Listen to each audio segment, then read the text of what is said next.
அப்பப்பப்பா! சோப்பா! வெயில் தாக்க முடியலப்பா. சுத்தமா முடியலப்பா. தம்பி, வெயில் ரொம்ப அதிகமாக இருக்குது. முடியல. ஏதாவது கொஞ்சம் தாப்பா எடுத்துட்டு வா. எதாவது எடுத்துட்டு வாப்பா. வெயிலுக்கு ஏதாச்சும் ஏதாவது வேணுமாண்ணே? இதை மட்டும் ஏதாவது தாப்பா எடுத்துட்டு வாப்பா. ஸோ இந்தாங்கண்ணே ஜூஸு. தம்பி, அப்போ உனக்கு என் மேலே கோவம் என்ன தீரல, அப்படிதானே? என்னண்ணே இப்படி சொல்கிறீங்க? நீங்கள் தாகத்துக்கு கேட்டோன்னு நான் உடனே கொண்டு வந்து ஜூஸை என் தரேன். தம்பி, இந்த வெயிலில் இதாக குடித்தா என்ன தம்பி, லிவர் கிட்னி எல்லாமே சட்னியாக இருக்கும் தம்பி. என்னென்ன சொல்கிறீங்க? நான் இதை தானே குடிச்சிட்டு இருக்கேன் டெய்லியும். நல்லா செக் பண்ணி பாருங்க தம்பி. அதனால் இதை மாட்டு மனுஷன் இந்த வெயிலில் சாகாமல் இருக்கிறதுக்கு ஏதாவது ஒன்று தாப்பா. நல்லா இருப்பா ப்ளீஸ். ஓ அப்படியா? அப்போ இருங்க பழங்கள் எடுத்துட்டு வரேன்.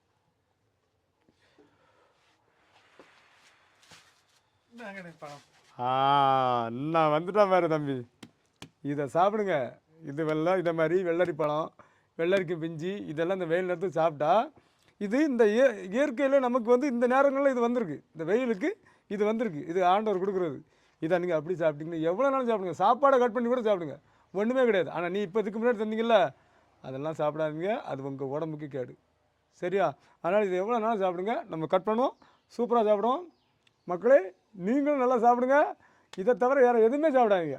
இது வெள்ளரி பழம், இதில் ஒரிஜினலாக சாப்பிடுங்க. இந்த வெயிலுக்கு ரொம்ப இதமாக இருக்கும், ரொம்ப நல்லது. எனக்கு அட்வைஸ் ஆகிட்டு நீங்கள் சாப்பிடுங்க. நன்றி, வணக்கம்.